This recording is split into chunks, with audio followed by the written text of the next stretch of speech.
ICT, pag sinabi ko today, tanggalin nyo yan, hindi kaya ng technical. So ano, balato muna, 2 more days? With the permission of our Third Secretary, Mr. Chair. Yes or no lang, sir? Para Yes, it can be done right away, Mr. Chair. So sir, why do we give them 48 hours pa kung sure naman kayo?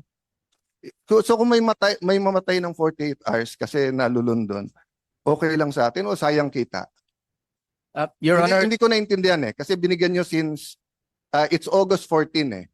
Binigyan nyo since July 5. You know, if you call them into the room, you are the central bank eh.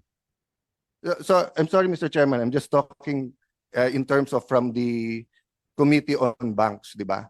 I was briefed. Conservative, these are gentlemen, etc. But if you called everyone into the room on July 5 and everyone pumayag, the next day, July 26, wala. You come here in the day of the hearing, you know all of the cameras are here, representing the central bank, telling Senator Marcoleta, wala nang links. Then nung tinignan ko meron, then we're giving them 48 hours na hindi naman nila kailangan ng 48 hours. Bakit po? Bakit tayo ganun? Your Honor, we gave them sufficient time for all of them to Sir, the remove- ICT just said now, they can do it instantly. Wala kayong technical people sa central bank? Kayo nagre-regulate ng e-wallets eh. Or sayang yung kita nung 2 days?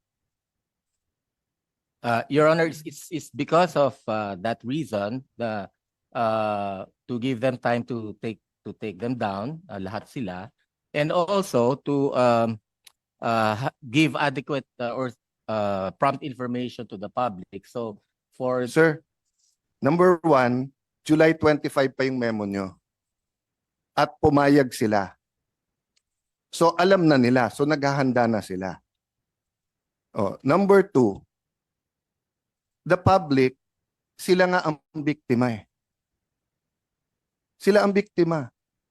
Why do they need to notice na kung gusto nilang sugal, they can do it otherwise, but they do not go to the link. Anyway, I'm taking up too much time, but sir, please, I look forward to working with you. I'm sorry, ikaw yung nandito in the central bank, pero central bank is one of the most respected institution na may political will dito. Ang monetary board is independent. So, pag sinabi yung decisive yung action, decisive tayo. Yeah. Sir, may I move to PAGCOR? First of all, may I start by thanking you na meron know your customer. Senator Cayetano, pabalikan ko lang po si BSP. Kailan mo magtatapos itong 48 hours? it starts from today. Your Kailangan po matatapos. Anong araw po yan? That's 2 days sa Saturday, Your Honor. Sa Saturday. So sa Saturday, ina-expect natin na committee na ito na wala ng games dyan sa e-wallet na yan. By end of Saturday. Sa Saturday. Opo. Anong oras po sa Saturday? Umaga, tanghali, gabi? 48 hours po, so we give them until the end of Saturday to remove. End of the Saturday. So ibig sabihin, sige, pagbibigyan kita, Sunday morning, hindi ko na makita yung games sa mga e-wallets. Apo, wala na po. Pag may nakikita po ako, i-contempt kita. Pwede po. Para malinaw po tayo, hindi yung, sabi nga ni Senator Cayetano, wag mo ninyo biro-biruin ng komite na ito. We have a problem. We have a crisis. Hindi po ito basta-basta. We are facing crisis, Mr. BSP, sir. And when you say, Saturday po, huling oras na Saturday, sige, pagbibigyan kita hanggang Sunday. Pag Sunday morning, meron pa pong mga games sa mga e-wallet, sir, iko-contempt ka namin. Yes, Your Honor. And we'll also take, we will sanction also the concerned BSP. Mr. Chairman, if I may, Mr. Chairman, if I may, just very short, Mr. Chairman. Right. Thank you, Mr. Chairman. I would respectfully object, Mr. Chairman, to that statements made by Central Bank in saying that they need time 48 hours to take it down, while we heard from ASEC Paraiso a while ago that they can do it right away. I just don't get it, Mr. Chairman. Forgive me, Your Honors, my dear colleagues. It is not acceptable yung answer bakit kailangan ng 48 hours. We wanted to protect the public eh. Namamatay na nga yung mga tao eh. Numbers don't lie. These facts, these reports, ang dami pang hindi nare-report, Mr. Chairman. Kausap ko lang yung isang governor sa isang probinsya dito sa Pilipinas. Sabi niya, halos araw-araw may nagpapakamatay dito, pare. Bakit di natin ma-stop? Again, Mr. Chairman, I'm really sorry. It is not acceptable yung binibigay na sagot kung bakit hindi natin mai sara ngayon kung kaya naman. Ngayon, if there's another answer, Mr. Chairman, that would convince this representation na bigyan pa rin ng 24 hours, sige ho, I will agree. But right now, the answers being given to us, Mr. Chairman, hindi ho acceptable. Sorry. Thank you. Mr. Chairman. Thank you, Senator Villanueva. Yes, Sandali lang po, Mr. Chairman. We'd like to clarify the statement of the BSP representative because very important po yan. Is your statement is within 48 hours, you will ban the apps on the e-wallets or you will ban e-wallets to be utilized by these gambling operators? That's two different things, ha? Kasi yung apps, tanggal lang yan. Ibig sabihin, walang advertising. Pag punta mo sa GCash, sa PayMaya, hindi na lalabas yun. Pero iba yan sa pinagbabawal nyo ng paggamit ng e-wallets sa pagbayad nitong gaming na ito. Let's clarify that. If you're saying the latter, which is to ban, then I am with you, I support you, and I congratulate you if you can do that within 48 hours. So let us clarify, Mr. Chairman, ano ba talaga? Yung pagtanggal lang ng advertising apps sa e-wallets or pagtanggal talaga ng e-wallets sa paggamit sa pagpusta nito mga games na ito? Mr. Chair, Go ahead. dito kay BSP kay Governor. What's your name, sir? Mamerto Tangonan, Your Honor. Ba't kinakailangan pa ng isang araw na palugit? 48, ba't kinakailangan pa ng 48 hours? Eh sabi nga na dito, isang pindot lang yan, tapos nawala na yung apps na yan. Ba't kinakailangan palugit? Para marami pang pwedeng tumaya? Para meron pang mga kukuha ng porsyento sa mga taya na yun? Mr. Chair, Sir, I'm may asking I him. interject? Sir, excuse me. I want him to answer my question. Senator Rafi, finish first. I want him to answer my question, Senator. Pakisagot lang po yung tanong ko. Ba't kinakailangan ng 48 hours na pwede naman gawin agad-agad? Tulad nga sinabi ni Senator Villanueva and Senator Migs. Nagtataka lang kami. At si Erwin nga nagsabi, pag hindi mo makagawa yan in 48 hours, ikukontem ka. Pakipaliwanag. Okay, mabilis lang. Anong proseso ba dapat ang ginagawa para ito ay tuloy na matanggal? So, Mr. Yung pinag-usapan natin. Your Honor, we provided 48 hours because one, as I've mentioned earlier, we want to give time to the BSP supervised institutions to take down those in-app links and icons to the online gambling sites. The other reason, Your Honor, is so that we will also provide time for the customers, for the consumers, to withdraw their funds from the online gaming account once they learn that we are already removing the links from the BSI mobile payment applications and websites, Mr. Chair. So within that time, for consumers who may want to take their money out from their online gambling accounts, they may do so, Mr. Chairman. Fine, Mr. Chairman, just to clarify. So what the gentleman from the BSP is saying is bawal na gamitin ang e-wallets for online gambling. We need a categorical statement from you. Bawal or tinatanggal mo lang yung app or bawal na?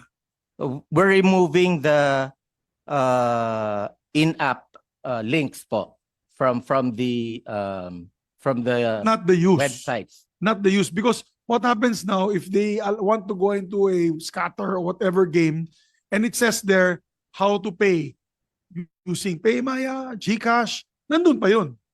So are you telling us you're just taking out the app but you're not taking out the use, being able to use that app, wallet to pay the account? Yan ang importante, sir, Mr. Chairman. Mahalaga yun, malaman ng taong bayan. So what is your answer before I will just ask my colleagues? This is very important. Are we going to ban now the e-wallets from being utilized for online gambling payments? Mr. Chair, before he answers, because I'd like to put this in the proper perspective, this representation was the one who this morning made the suggestion, considering that the PAGCOR and the ICT has yet to do some struggling on how to regulate the online games operators. Ang sabi ko nga, maybe BSP should issue a suspension order to all wallet platforms like Paymaya, GCash, etc., to suspend their links to all online gambling operations. Yun po yun eh. Hindi ko alam na bakit sila po yung parang nagigisa ngayon samantalang they're only I think they have only a very limited participation. Sir, are you a game developer? Are you an enabler? Are you a promoter? Di ba ang pinag-uusapan natin dito, Mr. Chair, mga online game gambling operators? Senator Marcoleta, let's just clarify this. Kasi sila yung nagbigay ng pahintulot o lisensya sa mga e-wallets. Pero kasama po ba sa paglilisensya ninyo na pumasok sila sa sugalan, BSP Governor, sir? Did you allow them? I mean, meron po ba kayong go signal to include online gambling sa e-wallets? Did you do that? Kasi ang alam ko po, e-wallet para padala ng pera, di po ba? Bakit po pumayag kayo? I mean, this has been going on for several years now. Mr. Chair, we allowed them to send funds or to remit funds to legal and Kaya po, bilisan na po natin. entity. Pinayagan nyo ba sila na maglagay ng gambling? Pinayagan po ninyo. Given that Yes or no, sir? Yes or no? Did you? Yes. Did you or did you not? Para malinaw po tayo. May katanungan po, Senator Marcoleta. At magtatanong pa po, Senator Cayetano, di pa po kami tapos sa PAGCOR. Just Hindi. answer, yes or no? Pinayagan nyo ba? Sandali po, hindi pa nasasagot muna yung tanong ko eh. Ay, kayo muna magot sa tanong ko. Kayo po ba ay game developer? Kayo ay enabler, promoter, and marketer ng online games? Kasi hindi po. Mr. Chair, parang sila ngayon ang nagigisa eh. That's why I'd like to point out, ano po ba yung limited participation ninyo eh? Kasi ang PAGCOR po ang merong regulatory powers dito eh. Bakit hindi sila yung mauna na mag-regulate? Bakit po yung GCash ang dinidiin natin? Parang nakikita ko, we're all barking on the wrong tree. I just made a suggestion this morning but I did not expect na sila yung gigisahin natin. Hindi po sila yung operator eh.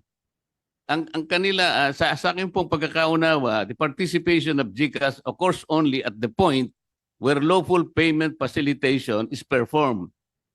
And GCash has employed stringent regulatory and compliance control. So, bakit sila yung receiving end? Ito lang naman ang punto. Let us be very reasonable here. Don't be harsh on anybody.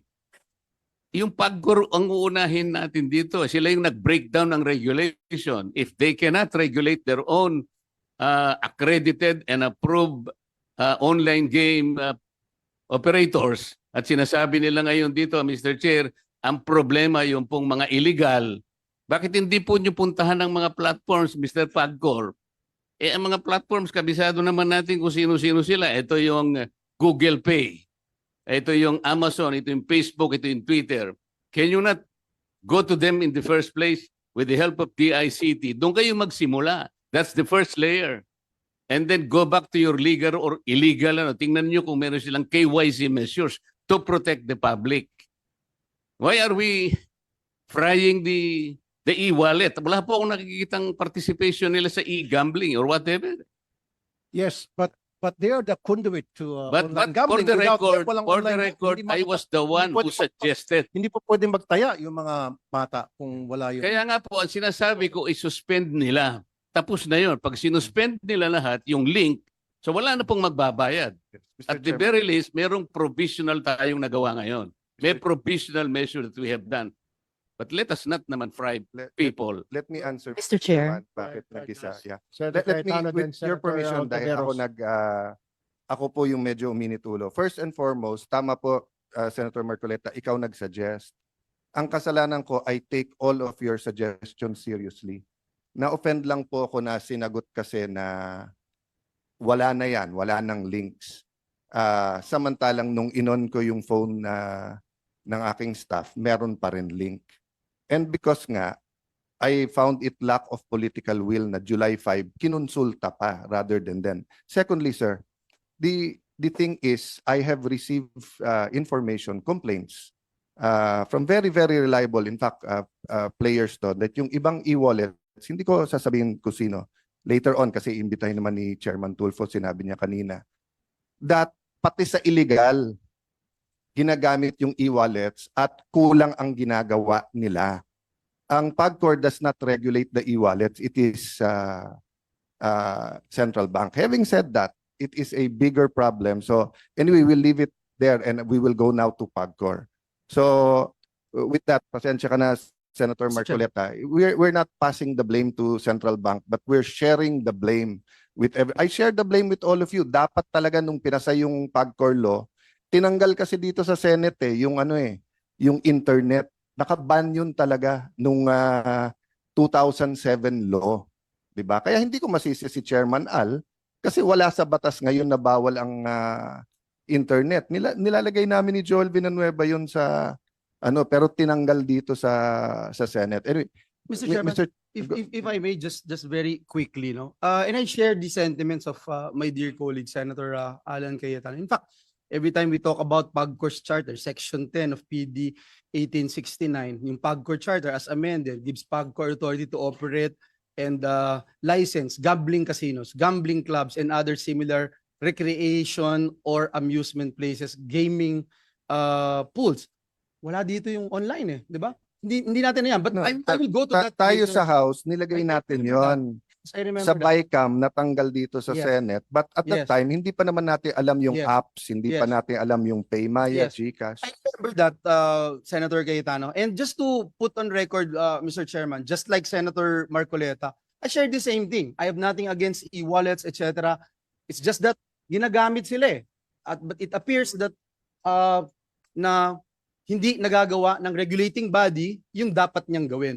Kanina, uminit din yung ulo ko dahil hindi ko po alam. And I'd like to put this on record because I didn't know these mechanisms. No? Yung, for example, naglagay na pala ng pera yung mga kababayan natin. Hindi ko alam yun eh. So ngayon ko lang ho narinig. Have I heard it kanina? Kaya may 48 hours. Hindi ako sasamaan loob eh. Now that you mentioned it, para maprotektahan na yung mga naglagay at makalabas sila, then I understand and I will share now the position of the chair Yes. na Senator bigyan sila Risa's bill, ng, time pa. So actually, just put that on record, Mr. Chair. yes. Thank you. Okay. Senator Risa's bill actually includes the ban. So tama yung tanong po ni Senator Migs na, sir, when will the central bank decide whether on your own, under the law, you can do that now will you ban the use of e-wallets for gaming? Kasi Mr. Chair. Yeah, go ahead. Mr. With Chair, the indulgence of Senator Alan Peter Cayetano, go ahead, Senator Tiveros. Salamat, Mr. Chair, at salamat din kay Senator Alan dahil nabanggit na rin po niya, indeed, yung pagputol po absolutely ng link sa pagitan ng mga e-wallets at super apps at mga online gambling platforms, isa sa pinaka-importanting provision nung bill ko. Which is why also, Mr. Chair, I just wanted to manifest kasi kanina nabanggit na yung mga e-wallets. I'm really looking forward, Mr. Chair, dun sa sinabi nung chair kanina na iimbitahin din sila sa susunod na pagdinig para matanong natin. Because I believe those e-wallets, whether GCash, Paymaya at iba pa, ay may sagutin sa problemang ito ng online gambling. Salamat, Mr. Chair. Thank you, Senator Tiveros. Go ahead, Senator Cayetano. Mamaya kasi, Mr. Chair, I will show, and yun doon ako papunta sa question ko kay Chairman Al na sa isabong kasi nakita din natin yung difference ng may betting station at saka yung nagagamit yung e-wallets. So I'm not pressuring the central bank, sir. It's just sinusundan ko lang yung question ni Senator Migs. Have you decided or it's still under consideration whether ipagpabawal ang paggamit ng e-wallet? And let me explain why in the casino, part of know your client, 'di ba? Kapag ka nagka-gambling addiction 'yan, the family member can call the casino and can tell them, Mr. Cruz or Mr. De La Cruz or Mr. Santos has a gambling, hindi ka na pwede doon, 'di ba? And may limit din yung dala mong pera and may limit din yung ATM na pwede mong gastusin. But if you can use your credit cards and your e-wallets for online gaming, and then if it's hitting the yung masa, so yung katulad ng kwento ni Becoming Filipino si Kulas, 'di ba? He was in a jeep, every stop naglo-load ng 50 pesos, 'di ba? So, yes sir, hindi kayo ang operator, pero if it's just like banks. Why do we have the anti-money laundering law? Hindi naman yung bangko ang naglo-launder eh. Pero nagiging conduit ng laundering. Kaya kapag ka may bangko na nag-launder ng ngayon, ipipinalize nyo. So kung nagiging conduit ngayon yung e-wallets, sa laki ng kita nila, they don't need this. This is just additional transaction to them. Sir, baka yun ang so just answer that question, but in the next hearing, can you give us data sa kita ng e-wallets? How much ang kita nila yung day-to-day transactions, whether kuryente, tubig, grocery, in general, at magkano yung sa online, sa gaming, di ba? So is the central bank considering that or hindi na? Tapos na yung regulations niya? Your Honor, the suspension of the in-house links from the mobile apps is an immediate measure while we are finalizing the Okay, so you're discussing it. regulations on regulating Okay. the So you're use of discussing payment that part services. kasi mas mabigat nga yung part na yon, whether they can use it or not. Yes. And I assume you'll be monitoring this hearing and the inputs para makita nga yun, no? Yes. And you will include credit cards. Can you include credit cards? Yes, Mr. Yes, Yeah, Your Honor, kasi- that credit cards are included among those that we will prohibit to use to Yes, kasi pag pay tinanggal for- mo sa Paymaya GCash, tapos magkaroon naman ng site ang Visa, Mastercard, American Express, di ganun din lang, di ba? Okay. So, Chairman Al, dahil maraming magtatanong, no, yung una kong punto kasi dun sa physical casinos nga, may opt-out ang mga city eh. So whether Tagaytay yan or Batanes or ano, di ba? Pero dito sa online, yun ang problema namin. Na one, wala naman distance from the church and the school. So theoretically, yung guardian ng school can be in the CR pag walang nakatingin at naglalaro. Ang church, pwedeng nagpe-praise the Lord kami, yung pala yung katabi namin, tumama na pala sa bingo or sa scuttle or whatever, no? So, are you studying this regulation? So if a city wants to opt out of online, can we ask the ICT to take out the online from our city? I'm just asking, have you considered it? If not, I know that you will have to discuss it. We are considering, Your Honor, the possibility of placing bets in betting stations only. Pinag-aaralan po namin pangkasalukuyan yon na kung alimbawa po imbis na dito ka tumaya sa iyong telepono, kayo'y kailangan pumunta na lang sa isang, para pong sa Sir- karera yung off-fronton. Yeah. So isa po sa tinitingnan namin yon. Ang tinitingnan po lang namin na konsiderasyon talaga yung ano yung mawawala sa merkado. Doon po sa binanggit nyo, gusto ko rin pong idagdag na rin, Senator Cayetano, Your Honor, na ang PAGCOR po hindi pinapayagan na gumamit ng credit card ang sino man sa pagtataya. Yun po, maski sa online, bawal po yun. Hindi po natin, kasama po sa regulasyon yun, hindi po tayo pumapayag na ang credit card ay magamit nila na pambayad sa kanilang pagsusugal online. Thank you for that, Chairman. And with my colleagues here, I still going for the ban. But just in case ang decision, no?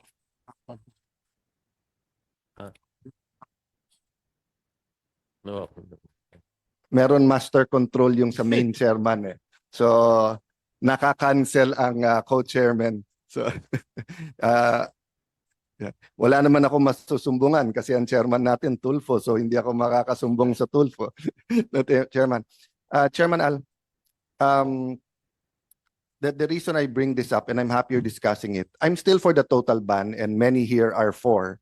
But between a total ban at wala tayong gawin, somewhere there is yung regulation that works. So I want to focus on regulation that works, no? If you look kasi at Isabong, no? It was really the online component at isa sa lumaki talaga ng husto yung GCash. Paymaya was bigger than GCash before Isabong, no? And the thing about when you said kanina na nagproliferate pa rin yung illegal, I have here on my cell phone statement ng CICT na iwa-wipe out nila yung illegal na Isabong. If you can wipe out illegal Isabong, then you can wipe out the other illegal. But I agree, Asek Aboy, I don't wanna put you in hot water and I want to put in context. Umami naman sila na cat and mouse. Kasi nga, pagka illegal, they'll change site, di ba? Even sa e-wallet, di ba? So, pagka legal at pwedeng gamitin yung e-wallet, diretso doon. Pag illegal, you'll have to keep reporting kasi may sistema sila na kunwari iba yung corporation para mag-appear doon sa bill, hindi siya gaming site. So I am aware, no, that there is a cat and mouse game here. But I just want to make a point na nung I lost my speakership partly because of Isabong. Because I did not allow it to be calendared for the franchise, di ba? I was threatened, okay, but it's worth the cost, di ba? But ang point ko po, sir, yun din ang sinabi nila at medyo nadurog puso ko when I heard Senator Win, who's one of our most studious senators, report in Malacanang about vapes. Ang marketing ng vape, i-approve natin because it is safer than cigarettes. And ang sinabi, yung vapes is for the older people who cigarettes to go down. Pero Senator Win, ano yung statistic na binigay mo? Ilan sa youth na natin ang gumagamit ng vape? Mas marami ng youth ngayon, yung mga first, yung Yeah, tawag nila. you gave a first-time percentage, di ba? Remember? Yeah. Basta it was a staggering percentage, no? So ang point ko lang, Chairman Al, na I agree with you, nagproliferate yung illegal. Pero it's also not exactly true na pagka tinanggal mo, ginawa mong illegal like Isabong, hindi mababawasan. Kasi there's much more Isabong now, much less Isabong now because it's so hard for them to bet. And secondly, pwedeng mag-cat and mouse kung live yung sabong. Kung hindi naman live, hindi ka basta-basta tataya. Kasi kung replay, parang kay Manny Pacquiao yun. But di ba, para kang, alam mo ng draw eh. So sa draw ka tataya, hindi sa sinong mananalo, no? But maybe I'll stop there kasi Chairman Al has been saying that meron na sila. What I want to hear, Chairman Alice, ano yung mga dinidiscuss yung regulation and whether it will work or not, di ba? But I will, if you're gonna answer others naman, I'm willing to wait for that naman. Or if you wanna answer that slightly, no? Ang doon po sa katanungan kanina ni Senator Marcoleta, nakikipag-ugnayan na po kami ang PAGCOR sa DICT at sa CICC. At siguro po maya-maya mag-uulat ang sekretary ng DICT. Sumulat na po sila sa lahat po nung tinutukoy ninyong mga iba't ibang mga social media services. At siguro po magandang sila na makapagpaliwanag kung ano po ang nangyari, ano ang sinulat nila at ano po ang naging mga kasagutan. Pero tinalakay na po namin, Senator Marcoleta, yan. Meron na po sigurong 3 linggo ang nakalilipas. At may positibo rin po yatang mga kasagutan ang DICT at ang CICC maya-maya. Doon po naman kay Senator Cayetano, ano po ba yung mga measures na namin pinag-aaralan sa pangkasalukuyan? Una, talaga pong ang mabigat na kalaban natin sa pangkasalukuyan ay yung mga illegal. At harap-harapan po, sila yung mga nagbabayad ng malalaki advertisement, maging sa airport, kinukuhang endorser, iba pa yung mga politiko, talaga pong mga illegal sila at wala kaming magawa. Pero nakapag-ulat na po kami ng 11,800 na website na illegal at to the credit of DICT, NTC at saka ng CICC, meron na pong 7,800 ang kanilang Sorry, Chairman Al. Opo. when you take them down, etc., are we filing cases? Are we jailing them? Kasi as I said kanina, sa amin, Caracruz lang, hinuhuli ng pulis. Opo, Eh. sa amin po kasi wala kaming authority. No, but kaya the po- PNP, Opo, rini-refer po namin, Senator, sa DICT, sa NTC at sa PNP Cybercrime. Doon po naman, gusto kong ipalam nga, sa 11,800 na namin pong na-report na sa kanila, kulang 8,000 na po ang talagang nakat nila. Pero meron pong ipaliliwanag din nila mamaya, kung halimbawa today ay Worldwide Gaming 1, Yes. bukas po Chairman Worldwide Erwin, Gaming Chairman, 2 last po. point ko na lang Sige to po. ha. Kasi sanay na tayo na pagka may major crime, parang ganito sa amin, nandyan kung sino man sa PNP or DILG, nasa kaliwat kanan yung mga hinuli. Isa lang sa mga illegal na yan sa PNP or with hulihin nyo at ikulong nyo. Sunod-sunod na yung iba. Pero Yung- pag sinasabing klino-close lang pero wala tayong presentation na talagang full force of the law, no? So let me stop there kasi nga Opo, marami. salamat. Before you Thank you, answer, Chairman Tenko,